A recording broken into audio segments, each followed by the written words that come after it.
Do I enjoy teaching? Yes, I love it. That's why I'm in it. I've been teaching now for, let's put it this way, I've been playing a musical instrument since I was 5 years of age. And I play all the brass, I play all the woodwinds, I play piano. I studied piano for 14 years.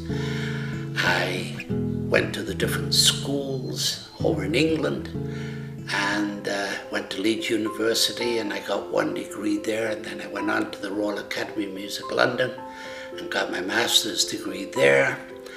And I taught at Berklee School of Music in Boston. I taught at New England School. I've taught high schools. I've taught Babson College. It's all fun.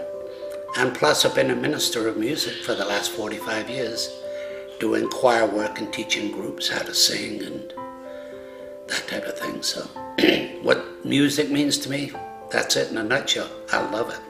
And I love giving kids a little bit of what I've experienced throughout my life.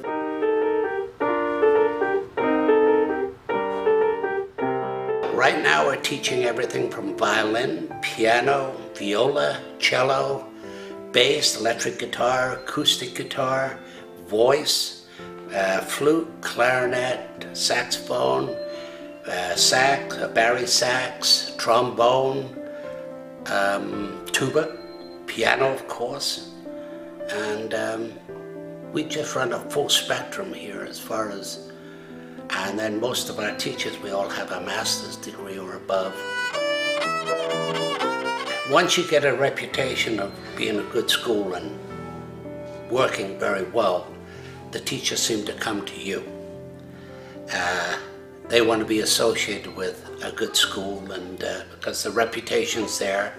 And when you have somebody like Margaret, was in the string department with Moscow Conservatory and for 25 years, and has a daughter playing with the symphonies in Chicago, and it's really fantastic when you have that kind of wealth of knowledge, and then you partake and pass it on to somebody else that is not as fortunate, and that's what we try to do. Monday, Tuesday, Wednesday, Thursday, Friday, Saturday. Sunday we're usually closed. And we go from noontime till 8 o'clock, 9 o'clock at night.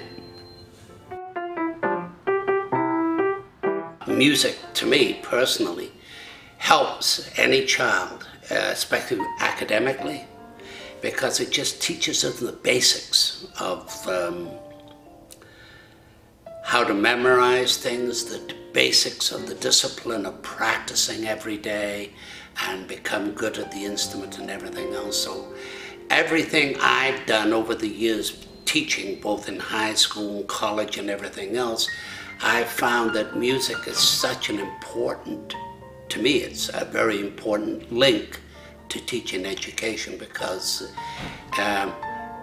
kids get uptight, they go into drugs, all that kind of stuff. I find that kids that are into music don't get involved with drugs. Kids that are into sports don't get involved with drugs.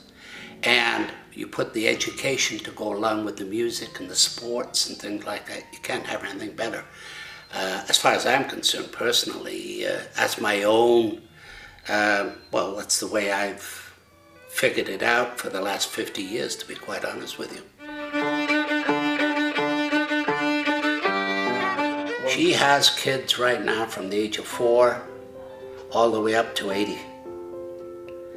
And we have, oh yes, we have adults that are learning to play something that they gave up when they were kids. I've got a couple of students myself. One played a trumpet. She wanted to play like Harry James. Well, you don't start to play like Harry James when you're 60 years of age. It just doesn't happen. But she did very, very well and still is doing well.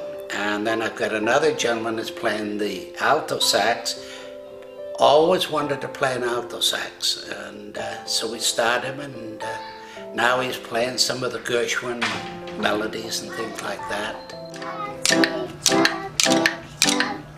What we can do with a 4-year-old is teach him percussion. They play games, they learn how to remember. As a matter of fact, Mark is fantastic with us. She'll maybe line up 10 or 15, and as they get more progressive with their rethinking, she'll put up maybe 20, 25 different items, and they have to remember each item and what color it was and everything else, and that's all part of the training, and they do that when they're that young. I mean, I hadn't seen it done before, but Margaret did it, and it was preschool type of work, and which is something else we've got going now. We have a preschool program where we teach the young children about playing a triangle, drums, musical little xylophones and things like that. So we do things in that respect as far as teaching the child from the age of 4 and up.